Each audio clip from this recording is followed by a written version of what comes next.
Thank you. All right, I'm going to go ahead and call this second work session to order on AO 2020-116. Let's go ahead and start with a roll call, please. Okay, Ms. Allard.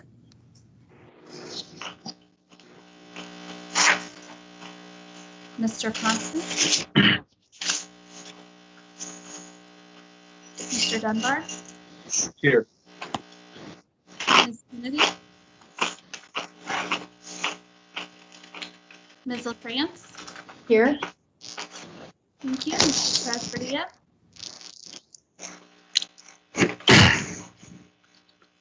Mr. Peterson. Present. Mr. Rivera.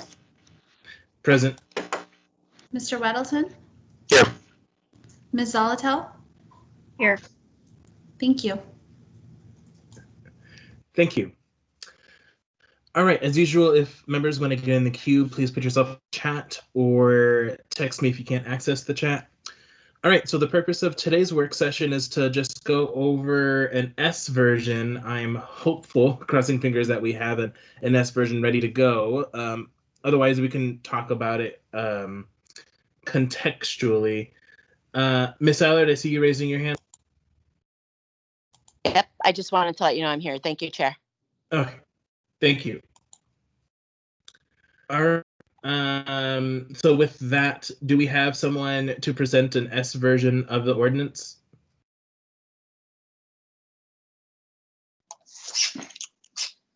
Well, Mr. Chair, I don't know about the admin, but I hope to draft this so I could if no one from the administration wanted to. Hey, this is Justin, and I'd certainly be happy to have Dean do the presentation since he drafted the latest version. But I've seen his version this morning, and I think it looks good. Great, go ahead, Mr. Gates. Okay, so I think everybody's been distributed, received the S version, correct? Guess I should pull it up on screen regardless. Yeah, if you could pull it up on screen. I Sure. don't remember receiving it, but maybe I'm wrong. But go ahead. Sure. So yeah, we've got here. Whoops.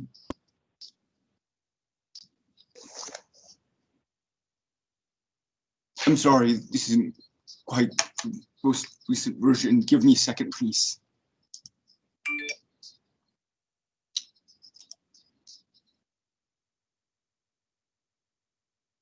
I'm sorry for the delay, just stand by.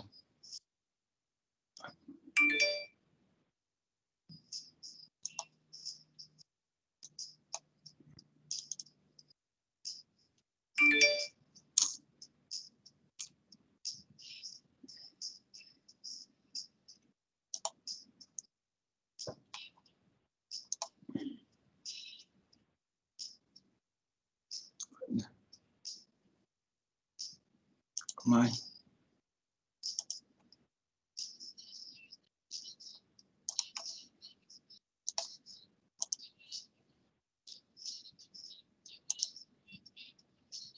Okay, well, I had one edit that wasn't here, but and it's submitted by, I would say, acting chair and acting mayor. So I thought that edit's missing, but very insignificant. So the first change we had is here in the bottom of page 1 in this last paragraph. It sounded as if there was only one vendor, but there's many of them. So we just made a correction for accuracy. You know, the municipality hasn't selected a vendor. There's a bunch of them to choose from. So a lot of vendors for body worn cameras and so forth. So that's all that correction does, is for clarification and make sure nobody expects something else. And so I had some dialogue with the administration, Mr. Falsey and his team, and Mrs. Vogel, and a number of perspectives, and we just had incorporated some language that was suggested last work session by a couple of members. I think Mr. Dunbar, Salatow, and also some that we had suggested in conversation. One was Mr. Dunbar had suggested that this say up to 1.4 million here. We agreed that's a good idea, but we have the administration in their original version fashioned this after ballot propositions. I'm sorry, I mean bond propositions. And bond propositions, when you look at them, they use not to exceed language frequently. So instead of up to, we've just used not to exceed. Same thing, same difference. I mean, no difference. So that's all that does. And thanks, Mr. Dunbar, for the suggestion. That was perfect. And here, actually, I should point out that this is just the first instance I pointed out. This is section 1. But this is the proposition language that would go on the ballot. And so that language is here. So for consistency, it's changed in both places. And then also in this language, and this is why I just identified that, the renting or leasing, actually the proposition doesn't say anything about renting, you know, it's acquiring and to pay annual leasing operations maintenance. So we're just taking out renting here, since it's not renting or leasing that's being approved, just leasing and otherwise cost of maintenance operations.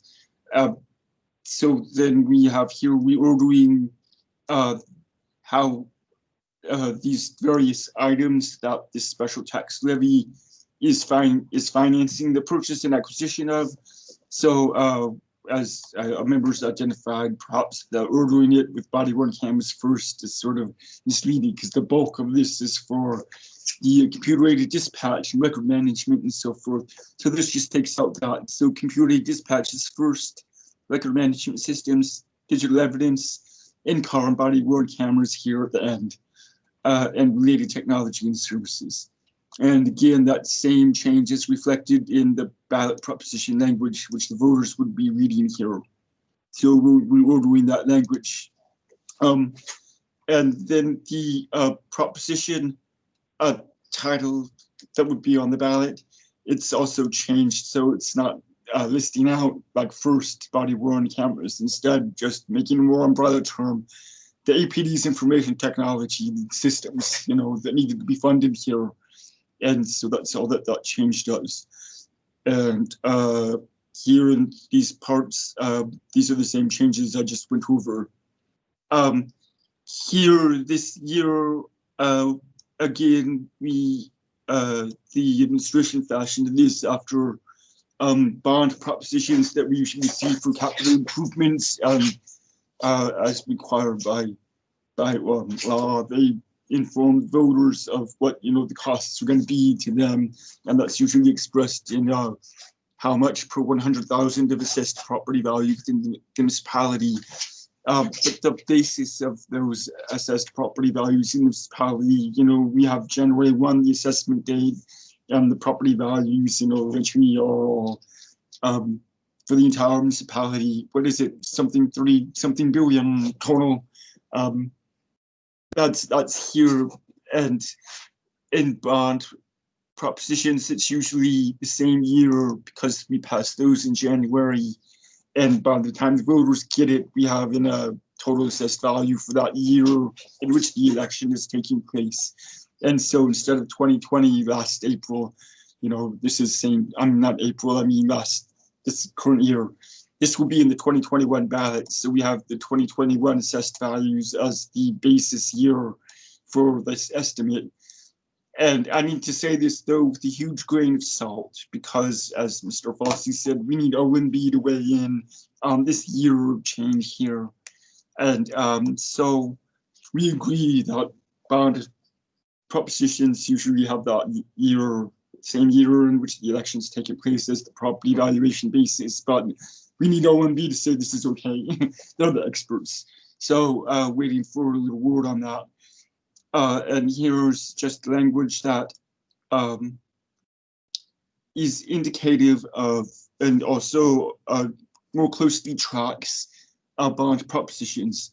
So usually bond propositions have the bonds being sold for the purpose of raising money to pay for the capital improvement, right, a new road or building and so forth.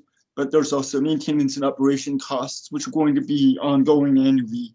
So you have the bonds sold for, the one-time special purpose of constructing the capital improvement. And then you have annual maintenance and operation, which are going to be from then on, because you have to maintain as long as we have the asset. And that's similar here. And so the administration and I agreed that we should include this portion where we have because it's increasing the tax cap permanently going forward, and not just for the until the capital improvement is done, when the bonds are sold and then retired. And here there's nothing to retire. This is a permanent increase in the municipal tax cap for this special tax purpose. And so that's why we think this language is necessary, similar to what we have for the maintenance operations portion of bond propositions. So we all agreed on that. And here we have, again, a not to exceed language. This is something we didn't usually see in bond propositions when they have the amount of the increase to the tax cap per 100,000. However, Solitel spotted that, well, maybe this should be here to be consistent with what we say up here. We have a not to exceed static dollar amount that the special tax levy will raise. Shouldn't we have also not to exceed how much the tax cap is going up each year? So each year it's an annual increase, and will it be this much or maybe less? We have the approximately language. So, and we have this voter approval that says the authorization is for X dollar amount. Usually voter authorization, and I think you might have seen that in the past with the voters authorizing, a marijuana sales tax percentage, but it doesn't mean that less than that can be taxed. There's case law on that actually, where the voters in the Kenai Peninsula Borough authorized a 3% sales tax. And then years later, they said, well, we don't actually need that much money. Very surprising for a government to say, isn't it?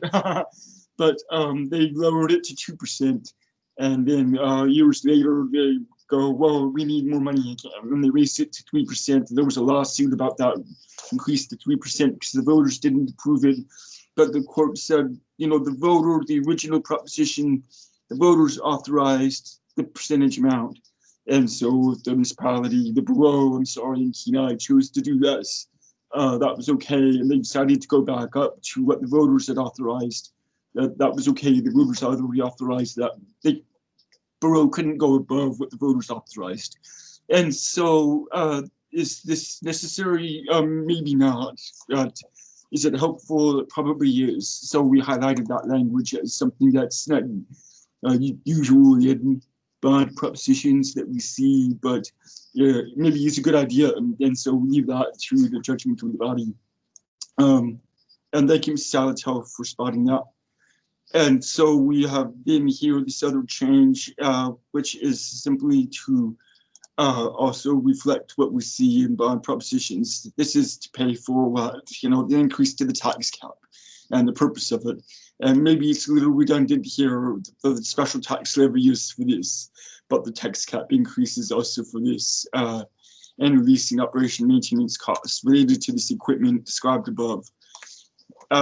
So all of these changes, except for the year for OMB and the not to exceed, or what myself and dialogue with the administration had agreed was were good changes for this S version, part of them at the suggestions of the members at the last work session. And with that, I guess hand it off to anyone else who wants to speak to this or questions. Thanks. Did you want to add anything, Chief? Thank you, Mr. Chair. I think that Dean did a great job of explaining it, and based on my notes and my recollection of the last meeting we had, I think it addresses all the issues that were brought up, which essentially sort of, specifically how much and is authorized for use or for collection, but also the addressing of this isn't just a body-worn camera project. This is a project that provides for all of APD's IT needs and gives us the opportunity to have a body-worn camera project in the future with all of the associated discussion on policy and use and everything else, plus public input that would happen at that time. So I think this is a good foundation for us to, if the voters approve it, for us to build a program like that on. Thanks, Chief. All right, I'll go ahead and go through the queue for any questions or discussion. Mr. Weddleton? All right, thanks. I had a few questions, so you can give me the hook when needed. Dean, on that last part where it talks about an annual increase in the tax cap, you know, that sounds like every year the tax cap would go up by that amount. And it really would be next year it would go up by that amount and then it would stay there. So would this be more proper to delete the word annual on the, you know, be page 3, line 7?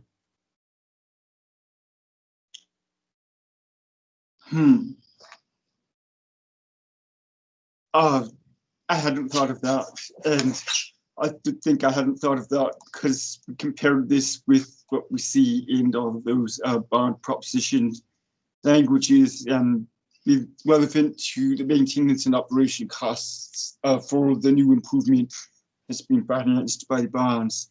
And it's a good thought, but let us take that into consideration and maybe talk about that with OMB, legal, and the admin, and see what we think. So I think what you're suggesting, Mr. Weddleton, though, is a one-time increase in the tax cap that would be permanent, you know, maybe not those words exactly, but to at least more clearly indicate to the voters that this is increasing once, not every year, 532 more, year after year after year.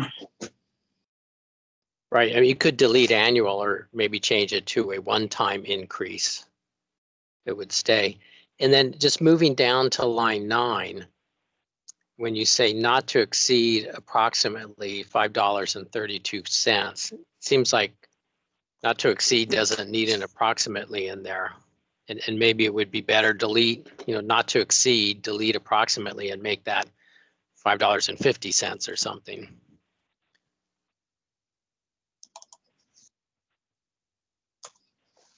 Just seems a little cleaner.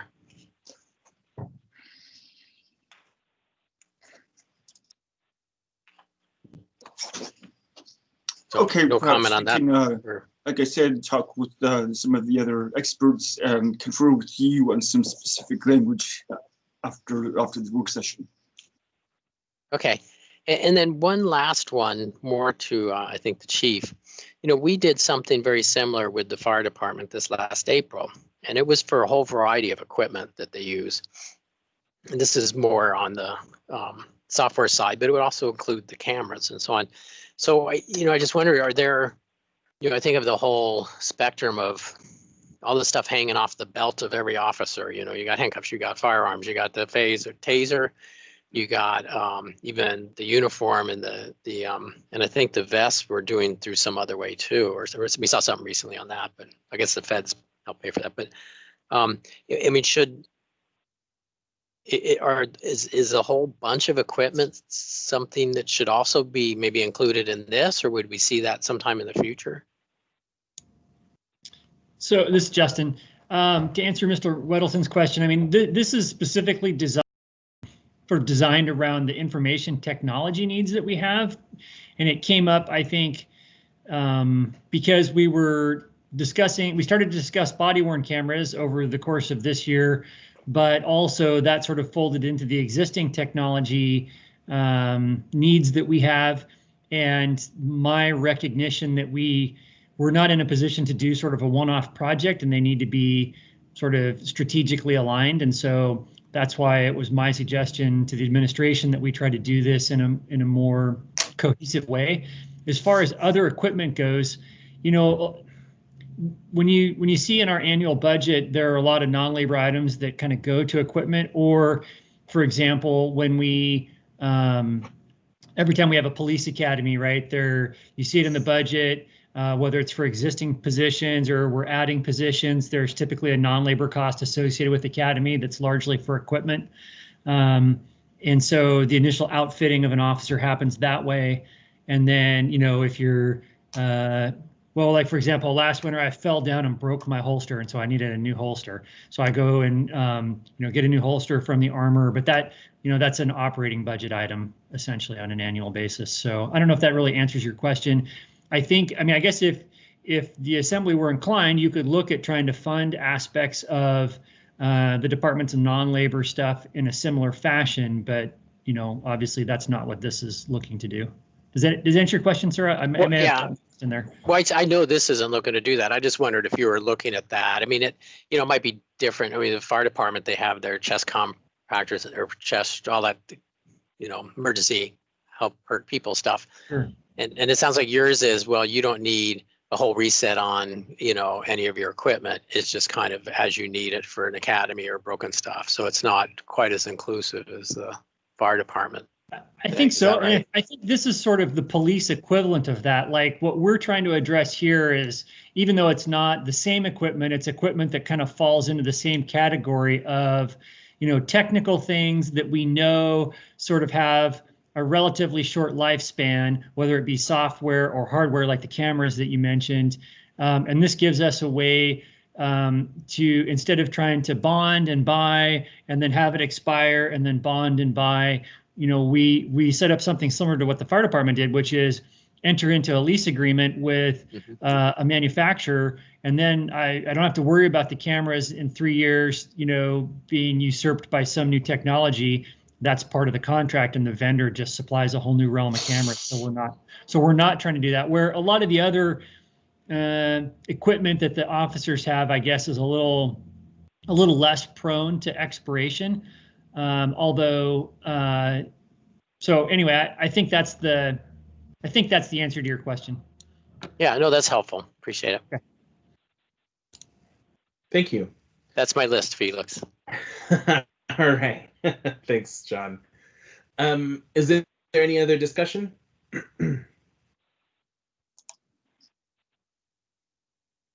Happy to end this work session early. All right, seeing no other discussion. So this will be back before us on December 8th. It sounds like Mr. Gates, you'll work on a few additional suggested changes from Mr. Weddleton. Otherwise, we should be ready on the 8th to vote. Thanks, Chief. Thanks, Mr. Gates, for your work on this. And I'm going to go ahead and close this work session and bid everyone a wonderful weekend. Thank you. Have a good weekend. Thank you.